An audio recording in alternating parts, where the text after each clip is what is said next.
Opening Chapter. Enigma of the Gorgoneion Amulet. Written by R. M. Kensington. Narrated by Jenny. Copyright 2023 R. M. Kensington, all rights reserved. The characters and events portrayed in this book are fictitious. Any similarity to real persons, living or dead, is coincidental and not intended by the author. No part of this book may be reproduced or stored in a retrieval system or transmitted in any form or by any means, electronic, mechanical, photocopying, recording, or otherwise, without express written permission of the publisher.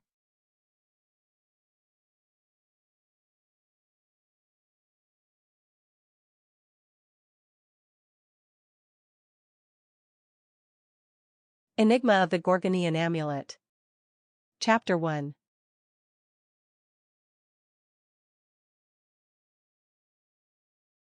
In the depths of the forest, hidden away from the rest of the world, Maya dented the molten metal with her hammer. She hammered at the coppice sword gently, bending it into shape. The weapon was nearly completed and ready for battle. It had been a while since she had produced this sword.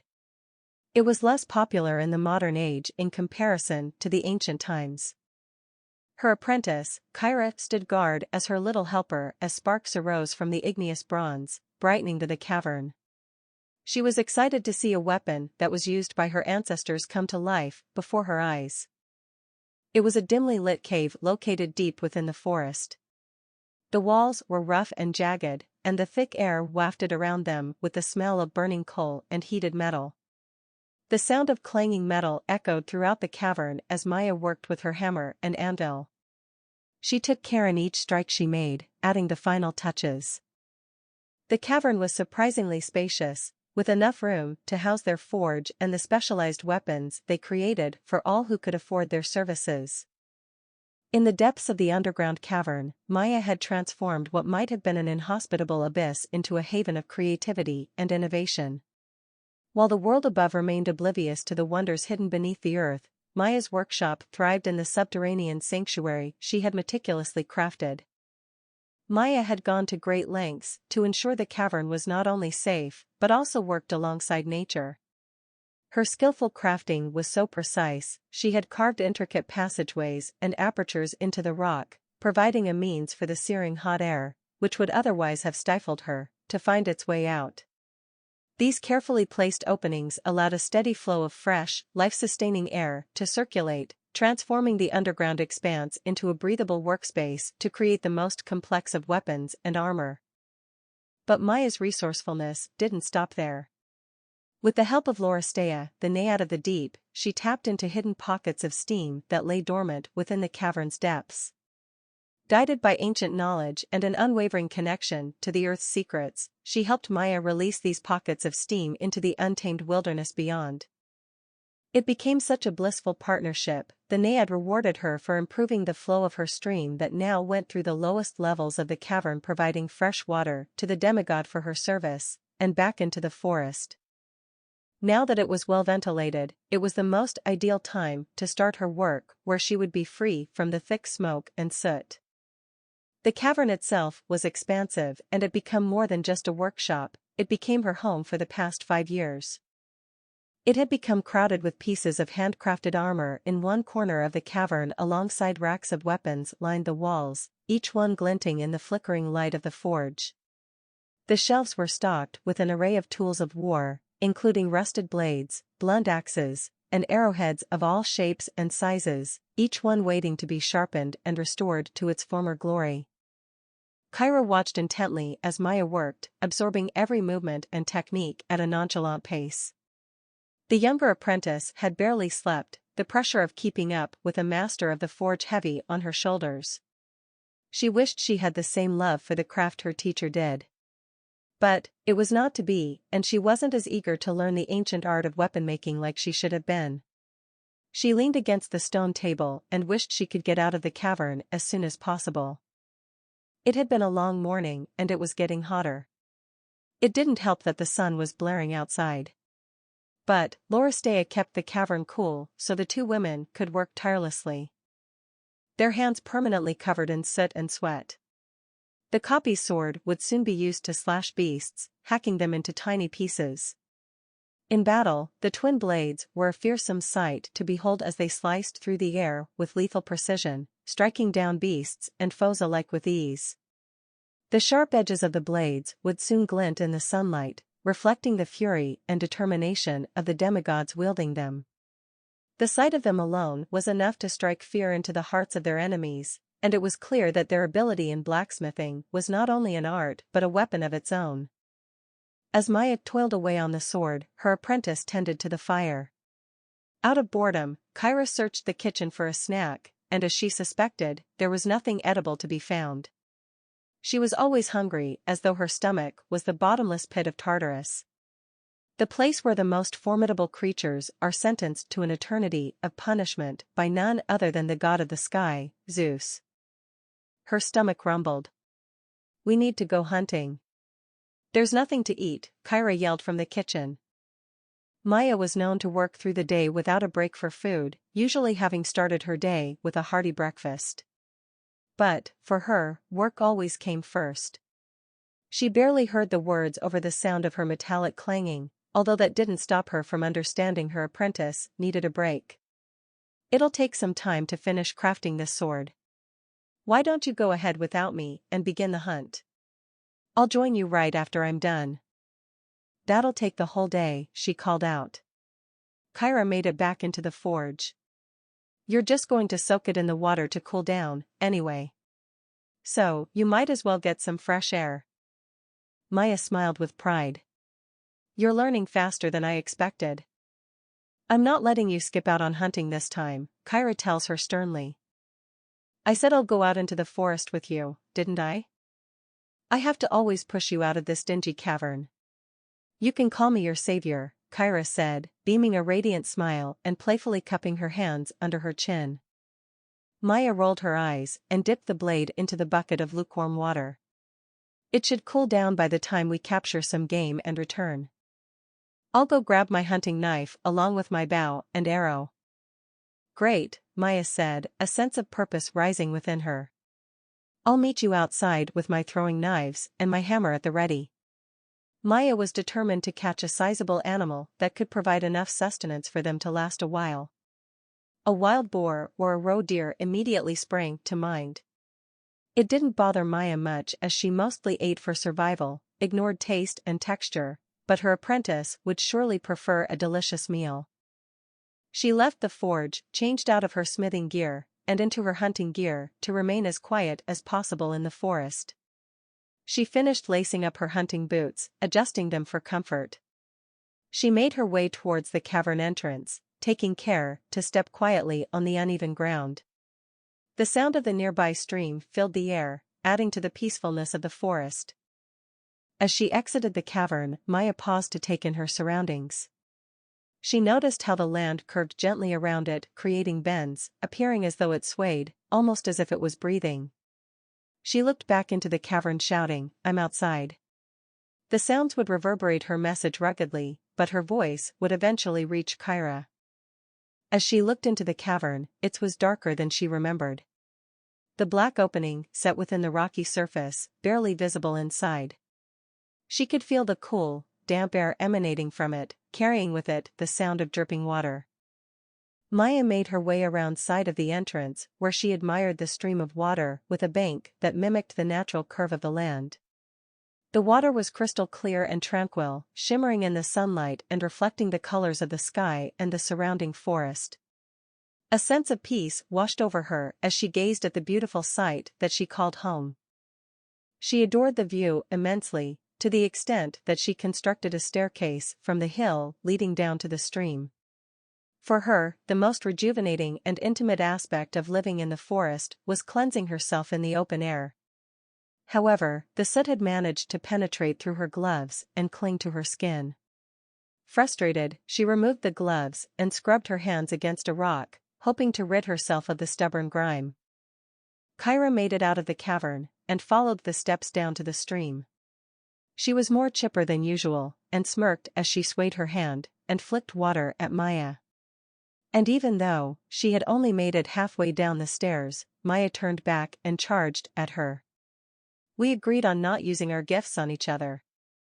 She tackled her to the ground and glared at her. Maybe you did, but I crossed my fingers behind my back, Krya replied. So, what's your point?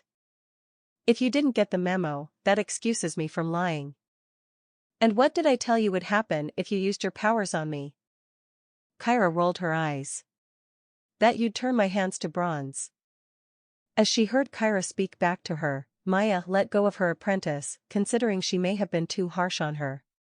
Although, she would never admit that she overreacted. She simply had no love for her powers, or other demigods for that matter of fact. Someday, you've got to tell me why you hate our God-given gifts. Maya ascended the stairs in silence, her expression souring into displeasure. She prepared herself for the task ahead, climbing the remaining steps fainter as she focused on her footing. As she reached to the top of the hill, she cast her gaze out towards the expansive field sprawled before her. The verdant expanse of grass rippled gently in the breeze, the promise of the hunt beckoning to her. With a final sigh, she turned away from the open space and made her way towards the edge of the looming forest. The sun cast dappled shadows through the treetops, and the earthy scent of damp soil mingled with the crisp fragrance of pine needles.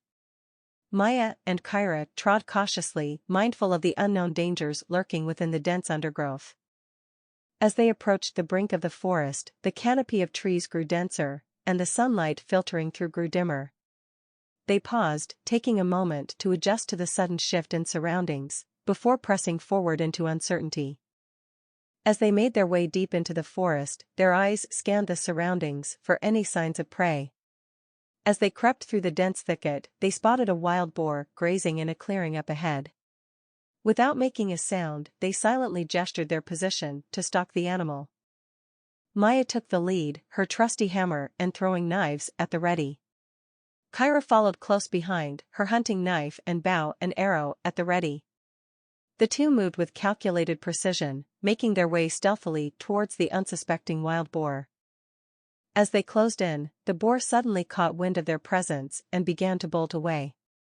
Maya and Kyra sprang into action, swiftly following in hot pursuit. The chase led them deeper into the forest, with the boar zigzagging through the trees and the two hunters hot on its heels. Finally, they had the boar cornered, and they readied themselves for the kill. Maya launched her throwing knives with deadly accuracy, and Kyra aimed her bow and arrow with laser-like focus. Within moments, the wild boar lay motionless on the forest floor, felled by the skilled hunters. Maya and Kyra let out a triumphant cheer, their faces flushed with excitement and adrenaline. They had successfully hunted their prey, and the feeling of satisfaction and pride was palpable in the air. As they prepared to bring their kill back to camp, they couldn't help but revel in the thrill of the hunt. As they trudged their way back to the cavern, sweat dripping down their faces and their breathing still labored from the chase. They had pursued the boar for what felt like miles, and their adrenaline began to subside. The strain of their exertion showed as they carried the boar, retraced their steps. It was only then that they realized just how far they had run in pursuit of it all. But Kyra's mind was elsewhere, her mouth watered with anticipation at the thought of the succulent meal she would feast on tonight. We should pick some berries and apples. They would pair well with this delicious meal. You should have trained to become a chef, you have artistic vision for culinary creations. Kyra continued to salivate over her next meal. We could smoke half of the boar and it would last longer. I could smoke it using the forge. It would dry the meat out perfectly. Exactly, and it means it saves me from cooking, Maya laughed in response. You'll do anything to get out of cooking a meal. How did you ever survive without me? I'm honestly beginning to question that myself. Admit it, you love having me around. Of course I do, Kyra. You've been a great help and I've actually gotten a lot more work done since. You've earned an abundant amount of drachmae by toiling away with your hammer and nail. What are you going to do with it all? I haven't given it much thought since I don't do it for the coin. Unless it's a rare weapon. That's for sure. I love a unique weapon or a piece of armor that fits just right. Kyra glances at Maya, her soft gaze almost smitten. Well, why don't we spend what you've earned and move into the city? We could have a view of the ocean and live in a little town. I've come to like living at the cavern. It's been half a decade since I left home. I can't see that changing anytime soon. I've finally come to like my life. You mean the solitude? Being alone doesn't bother me as much, but it sounds like you could use a trip to the city. No, that's not what I mean, she said frustratingly. I want to go with you. Kyra stomped forward, and Maya grabbed her by the arm. What's up with you today? You've been acting strange. If you don't know, then I refuse to tell you, Kyra charged off, leaving the boar with Maya. This boar isn't going to carry itself, you know. But Kyra was too far gone to listen to Maya. She brushed it off and slowly made her way back. On the way, she picked some berries and stored them in her empty flask. There was a spot filled with apple trees, and she intended to make it up to Kyra by picking out some apples. Once she reached the trees, she found a man in the forest, which wasn't an everyday encounter. He sliced a branch, taking a handful of apples with him. Maya moved forward slowly, but snapped her foot on a twig. He abruptly turned around and flung his knife right at her. He was lucky Maya had quick reflexes and managed to swerve out of the way in time. The knife pierced the tree, and she promptly took his knife out of the bark. She pointed the knife at him and met him dead in the eye. He waved his arm up in surrender. I'm sorry, it was a knee-jerk reaction. As she examined the knife, it had intricate markings. It was one of her designs. I'm Matthew Phillips, but please call me Matt. And you must be the infamous Maya Martinez. State your business, demigod, she replied with venom. Please, don't get me wrong. I came from far away. I've admired works for a long time and I had to meet you. I've been looking for your cavern for hours without success, Matt said openly as he approached her. Stay right there before I fling this knife at you, and believe me, I won't miss. I don't doubt it, he slowly stepped forward. Not an inch more, she warned. Fine, but I really need your help. Are you seeking a custom-made weapon? Not exactly. I am on a quest and would be happy to share the details with you, but at the moment, I am too famished to think about that. Maya's eyes squinted in suspicion. You look like you could use a hand with that hefty boar, Matt offered, eyeing the large animal. She lowered the knife and handed it back to him, intrigued to hear what he had in mind. Instead, she played it cool, let's go, but I don't want to hear a sound from you.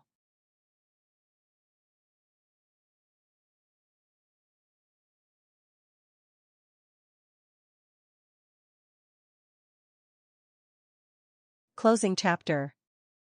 Enigma of the Gorgoneion Amulet. Written by R. M. Kensington. Narrated by Jenny. Copyright 2023 R. M. Kensington, all rights reserved. The characters and events portrayed in this book are fictitious. Any similarity to real persons, living or dead, is coincidental and not intended by the author. No part of this book may be reproduced or stored in a retrieval system or transmitted in any form or by any means, electronic, mechanical, photocopying, recording, or otherwise, without express written permission of the publisher.